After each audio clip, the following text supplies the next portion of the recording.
নমস্কার, আমাদের কৃষ্ণা টক্স বাংলা চ্যানেলে আপনাদের অন্তরের অন্তঃস্থল থেকে স্বাগতম। আজকের আলোচনার শিরোনাম, বন্ধু তুমি, শত্রু তুমি, তুমি আমার সাধনা। এটি কেবল একটি গানের লাইন নয়, বরং আমাদের জীবনের গভীর আধ্যাত্মিক সত্যকে তুলে ধরে। জীবনে বন্ধু আসে, শত্রু আসে। বন্ধু আমাদের সঙ্গে আনন্দ ভাগ করে, শত্রু আমাদের পরীক্ষা নেয়। কিন্তু আসল শিক্ষা হলো, মনকে স্থির রেখে আমরা এই সব ঘটনাকে কিভাবে ব্যবহার করি আমাদের সাধনায়। ভগবান শ্রীকৃষ্ণ গীতায় বলেছেন, যা কিছু ঘটে সবই তার ইচ্ছায় ঘটে।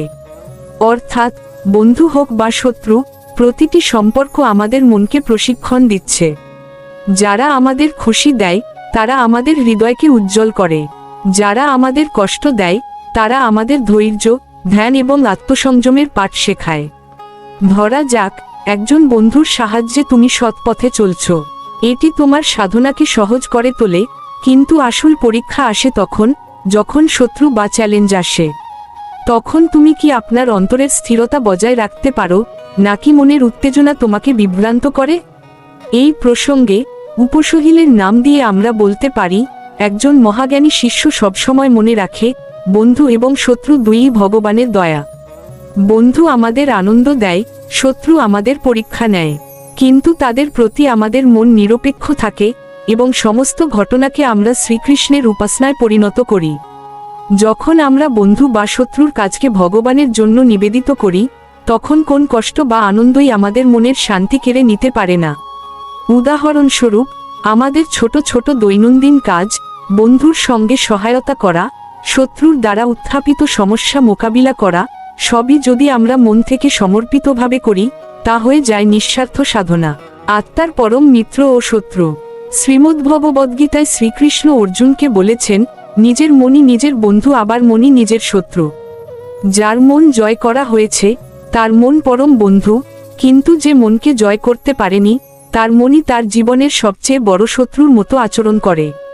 তাই সাধনার প্রথম ধাপ হল নিজের মনের সাথে বন্ধুত্ব স্থাপন করা।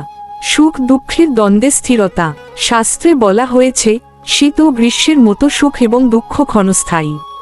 এগুলি ইন্দ্রিয়ের অনুভূতির মাধ্যমে আসে এবং আবার চলেও যায়। সাধক যখন বন্ধু বা শত্রুর আচরণে বিচলিত না হয়ে ধৈর্য ধরে তা সহ্য করেন, তখনই তিনি অমৃতত্বের পথে এগিয়ে যান। এই সহনশীলতাই জীবনের প্রকৃত সাধনা। আসক্তিহীন ভালোবাসা। ভাগবতে বলা হয়েছে, মানুষ যখন নিজের দেহ বা পার্থিব বস্তুর প্রতি আসক্ত হয়, তখনই সে মোহগ্রস্ত হয়। প্রকৃত বন্ধু সেই, যে আমাদের ভগবানের পথে এগিয়ে নিতে সাহায্য করে। সাধকের দৃষ্টিতে শত্রু হল সেই পরিস্থিতি যা আমাদের আসক্তির জালে আবদ্ধ করে।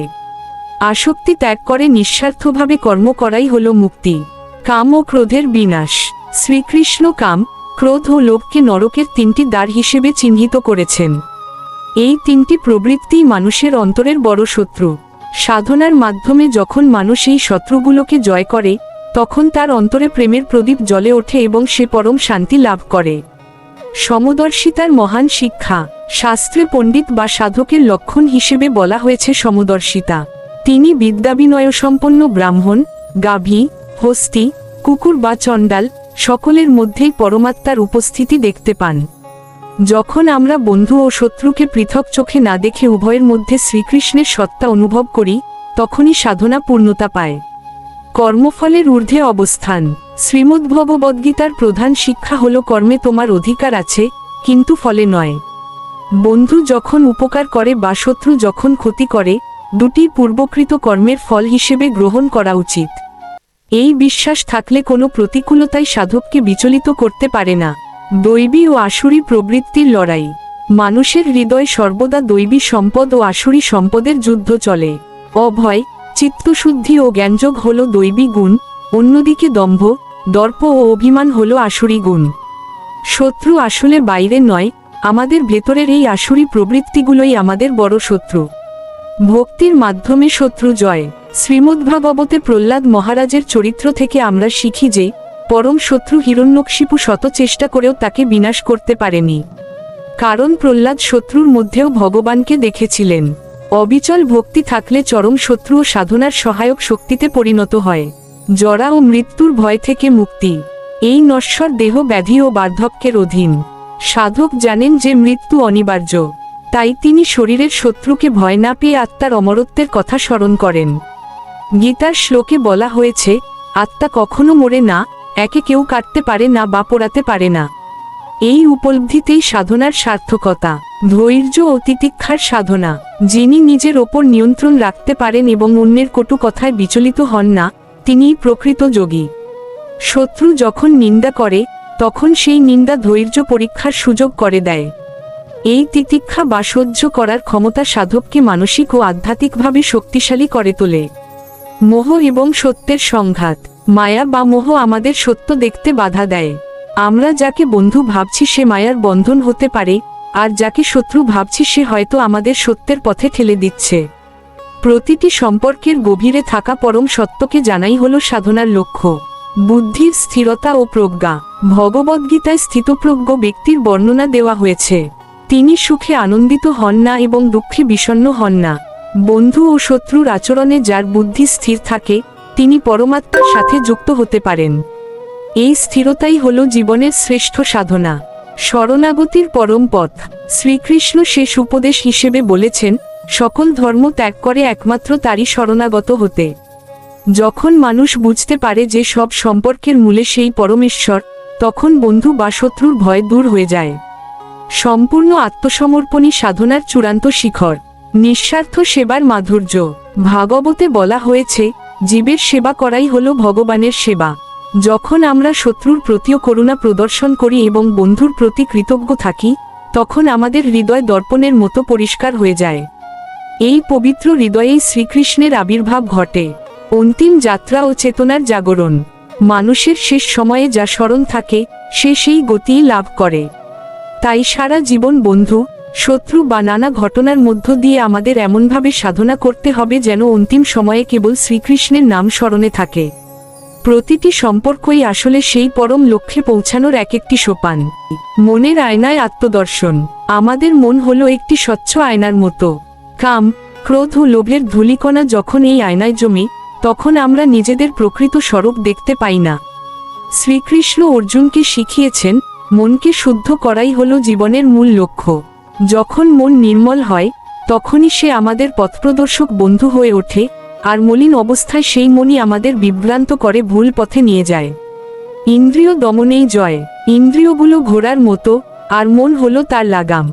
যদি লাগাম আলগা হয়, তবে ঘোড়া আমাদের বিপথে নিয়ে যাবে।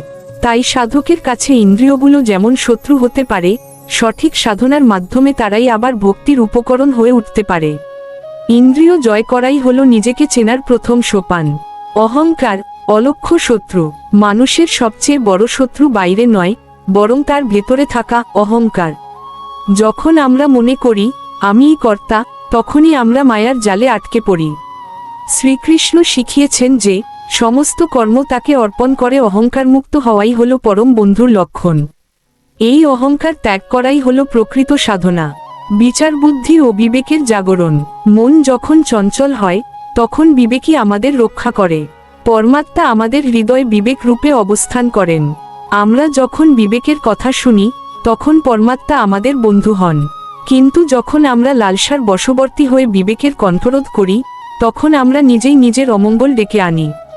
কর্মের বন্ধন ও মুক্তি। শ্রীমদ্ভগবদ্গীতা অনুযায়ী কর্মফল ত্যাগ করাই হলো শ্রেষ্ঠ সাধনা। আসক্তিযুক্ত কর্ম আমাদের জন্ম মৃত্যুর চক্রে আটকে রাখে, সেখানে কর্ম আমাদের শত্রু। কিন্তু যখন আমরা নিষ্কামভাবে ভগবানের প্রীতির জন্য কাজ করি, তখন সেই কর্মই আমাদের মুক্তির দ্বার খুলে দেয়। ধৈর্য ও স্থিরতার শক্তি। জীবনের চড়াই উতরাইয়ে যারা অবিচল থাকে, তারাই মহাত্মা। সুখের সময় আনন্দিত না হওয়া এবং দুঃখের সময় ভেঙে না পড়াই হলো যোগীর লক্ষণ। এই ধৈর্যই আমাদের মনের শত্রুতাকে বিনাশ করে এবং আত্মার সাথে পরমাত্মার মিলন ঘটায়। ভক্তির মাধ্যমে শত্রু জয়। আমাদের কাম ক্রোধাদি রিপুরা হলো সাধনার পথে প্রধান অন্তরায় বা শত্রু। কিন্তু এই রিপুগুলোকেই যদি কৃষ্ণ সেবায় লাগানো যায়, তবে তারা আর শত্রু থাকে না। ক্রোধ যদি অধর্মের বিরুদ্ধে হয় এবং ইচ্ছা যদি ভগবানের দর্শনের জন্য হয়, তবে সেই শত্রুই সাধনার অকৃত্রিম বন্ধু হয়ে ওঠে। নিঃসঙ্গতা বনাম একাকিত্ব। সাধারণ মানুষ একাকিত্বকে ভয় পায় কারণ তাদের মন তাদের শত্রু। কিন্তু একজন সাধক নির্জনেও আনন্দিত থাকেন কারণ তার মন পরমাত্মার চিন্তায় মগ্ন থাকে। একা থাকা যখন ভয়ের বদলে আনন্দের হয়ে ওঠে, তখনই বুঝতে হবে মন এখন বন্ধুর মতো আচরণ করছে। মায়ার আবরণ ও কৃষ্ণের করুণা। মায়া আমাদের সত্য থেকে দূরে সরিয়ে রাখে, যা আত্মার উন্নতির পথে পরম শত্রু। কিন্তু যখন আমরা শরণাগতির মাধ্যমে শ্রীকৃষ্ণের কৃপা প্রার্থনা করি, তখন সেই মাই তার দৈবী শক্তি হিসেবে আমাদের সাধনায় সাহায্য করে। শরণাগতিই হল শত্রুতাকে মিত্রতায় রূপান্তর করার চাবিকাঠি। আত্মজয়ের অমৃত স্বাদ। যে ব্যক্তি নিজেকে জয় করেছে, তার জন্য জগৎ ব্রহ্মময়। সেখানে কোনো শত্রু নেই, নেই কোনো দেশ। আত্মজয়ের মাধ্যমে অর্জিত এই শান্তিই হল অমৃতত্ব। বন্ধু তুমি, শত্রু তুমি, এই দর্শনের শেষ কথা হলো নিজের ভেতরের লড়াই শেষ করে পরম শান্তিতে বিলীন হওয়া। বন্ধু কখনো আমাদের সাহায্য করে, কখনো শত্রু চ্যালেঞ্জ দেয়। শ্রীকৃষ্ণ শিখিয়েছেন, সবকিছুকে সাধনার অংশ হিসেবে নাও। যখন বন্ধু পাশে থাকে, তার আনন্দকে ভাগ করে নাও। শত্রুর সঙ্গে সংযোগ, প্রতিকূলতা মোকাবিলা, মানসিক শক্তি বৃদ্ধি করে। অন্তরের যুদ্ধ। মানুষের অন্তরে সদা দুটি শক্তি লড়াই করে, আনন্দের বাসনা ও দুঃখের ভয়। শাস্ত্রে বলা হয়েছে, এই যুদ্ধকে সচেতনভাবে পরিচালনা করলে মন স্থির হয়। বন্ধু, শত্রু, এরা শুধু বাহ্যিক প্রতীক, আসল যুদ্ধ অন্তরে। রূপসী ও বৃষ্টি। রূপসী ও বৃষ্টির উদাহরণ দিয়ে বলা যায়, যেমন বৃষ্টি শুকনো মাটিতে জীবন আনে, তেমনি রূপসীর সাহায্য বা উদাহরণ আমাদের অন্তরকে উজ্জীবিত করে। প্রতিটি সম্পর্ক, প্রতিটি ঘটনা আমাদের সাধনার ধাপ হতে পারে। নিঃস্বার্থতা এবং ধৈর্য। সব কাজ যদি নিজের জন্য নয়, ভগবানের জন্য বা মানুষের কল্যাণে করা হয়, তা নিঃসঙ্গতা ও শান্তি আনে। ধৈর্য ধরে চেষ্টা করলে প্রতিটি শত্রু বা চ্যালেঞ্জও সাধনার অংশ হয়। চূড়ান্ত উপলব্ধি। শেষে বন্ধু, শত্রু, সাধনা সবকিছু মিলিয়ে শেখা যায় একটাই, মনকে স্থির করে অন্তরে শ্রীকৃষ্ণের স্মরণ ধরে রাখা। প্রতিটি মুহূর্ত, প্রতিটি সম্পর্ক আমাদের শিক্ষার জন্য, তাই জীবনকে পূর্ণ করে। এখানেই আসল বন্ধু তুমি, শত্রু তুমি, তুমি আমার সাধনা ভাবটি। বন্ধু আমাদের আনন্দের মাধ্যমে, শত্রু আমাদের চ্যালেঞ্জের মাধ্যমে আমাদের সাধনাকে পূর্ণ করে। আমরা যদি বুঝতে পারি যে প্রতি মুহূর্তে আমাদের মনকে ভগবানের দিকে স্থির করা সম্ভব, তবে জীবন হয়ে যায় ধারাবাহিক ভক্তি এবং আধ্যাত্মিক অগ্রগতির পথ। শেষে মনে রাখুন, আপনার বন্ধুর ভালোবাসা বা শত্রুর চ্যালেঞ্জ সবই ভগবানের দান। যখন আমরা এই বাস্তবতাকে স্বীকার করি এবং সবকিছু শ্রীকৃষ্ণের জন্য করি, তখন জীবনের প্রতিটি মুহূর্ত হয়ে যায় ধ্যান, সাধনা এবং নিঃস্বার্থ সেবার পথ। আজকের এই ভিডিওটি যদি আপনার অন্তরে স্থিরতা ও অনুপ্রেরণা যোগায়, তবে লাইক দিন, কমেন্টে আপনার অনুভূতি শেয়ার করুন এবং কৃষ্ণা টক্স বাংলা চ্যানেলটি সাবস্ক্রাইব করুন।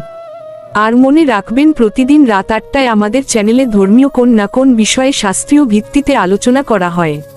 নিজে আলোচনা শুনুন এবং অপরকে শোনার জন্য ভিডিওটি শেয়ার করতে পারেন। সকলেই ভালো থাকুন, সুস্থ থাকুন, কৃষ্ণ ভাবনায় মগ্ন থাকুন। আলোচনাটি বিনম্রতার সাথে নিবেদন করলেন শ্রী মিলন দেবনাথ। হরে কৃষ্ণ।